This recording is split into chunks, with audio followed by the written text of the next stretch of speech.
आहोत आणि महायुतीचं सरकार महानगरपालिकेमध्ये स्थापन झालेलं दिसेल. कितीही डिनर डिप्लोमसी होऊ द्या, कितीही कोणी दावे प्रतिदावे करू द्या, कितीही आमच्या विरोधी पक्षांनी आकांड तांडव करू द्या, मात्र अकोला महानगरपालिकेमध्ये महायुतीची सत्ता स्थापन होईल आणि आमच्या पक्षाचे जे एक नगरसेवक आहेत ते आमच्यासोबत कायम आहेत. त्याच्यामुळे कुठेही काही वेगळं होण्याचं आणि लोकांना त्यांना माहिती आहे नगरसेवकांना पण सत्तेमध्ये असलं तरच पुढे विकास कामा करता अडचण जाणार नाही. त्याच्यामुळं सत्ता ज्याची आहे तेच सरकार स्थापन येणार आहे त्याच्याबद्दल कोणी शंका बाळगू नये. 38 सदस्य आपले आहेत.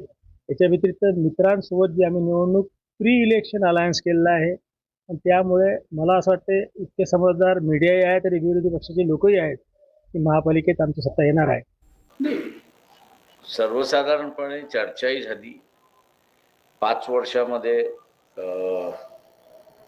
कोणाकोणाला काय काय मिळू शकतं, पॉसिबिलिटी काय काय आहे याचा असणारा एक चार्ट आम्ही केला होता प्रत्येक वर्षी.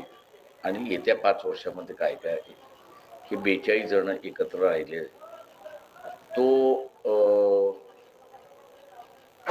काही जणांकडे देण्यात आलेला आहे आणि त्याच्यावरती चर्चाही होता.